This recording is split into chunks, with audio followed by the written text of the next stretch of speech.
Para o meu ambiente, eu montei em cima do IVE-NG. Eu tenho o IVE-NG rodando no VM Player.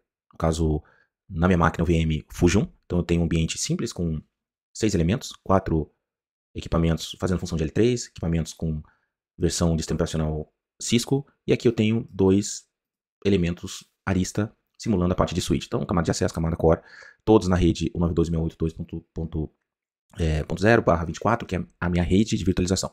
Nessa mesma rede, eu também tenho o servidor de automação, que é o servidor que eu executo o script. Então, nesse servidor de automação também poderia ter o NetBox instalado. Eu instalei o NetBox numa outra VM. Então, o NetBox, ele está instalado também na mesma rede, porém 1.66, o IVE no 1.37 e o meu servidor de automação num outro IP dessa mesma rede. Essa interface gráfica do NetBox, então uma interface com todos os recursos para você cadastrar essas informações do dispositivo. Eu tenho aqui a versão NetBox Community, as versões são atualizadas constantemente. Eu tenho, no primeiro momento eu vou passar um pouco aqui só do NetBox.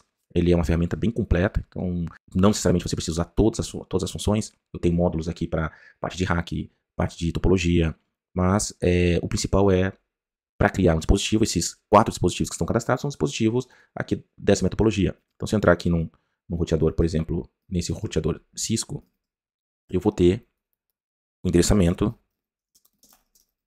92.100. Eu começo aqui no ponto 100, ponto 101, 102, 103, 104, 105. Esses são dispositivos, tá aqui no endereçamento 100, 101, 102, 103, 104, 105, que eu cadastro para ter uma documentação centralizada. Primeiramente, eu crio um site, eu tenho Organization, que você pode criar tenants, uma plataforma multi-tenant também, poderia ter tenants de vários clientes.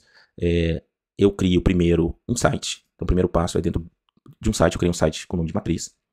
Então, muito simples. Dentro desse site, depois do site, eu vou criar, para criar dispositivos, eu preciso primeiro existir alguns objetos aqui, existe uma dependência entre eles. Então, para criar dispositivos, eu primeiro preciso criar o fabricante. Dentro de device types, eu preciso vir manufacturers, que é fabricantes, e criar o fabricante. Então, nesse caso, eu tenho Arista e Cisco.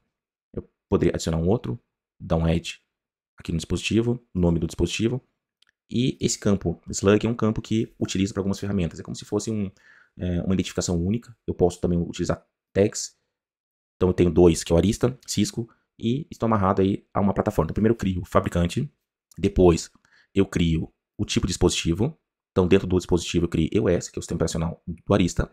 Dentro do EOS eu já inseri o fabricante. Então, se eu tentar criar antes aqui o device type, ele vai pedir, quando eu vou criar um device type, por exemplo, se eu entrar aqui no device type e for criar um novo device type, ele já pede o fabricante. Então, eu preciso ter uma ordem na criação, existe uma dependência para a criação de alguns objetos aqui no NetBox.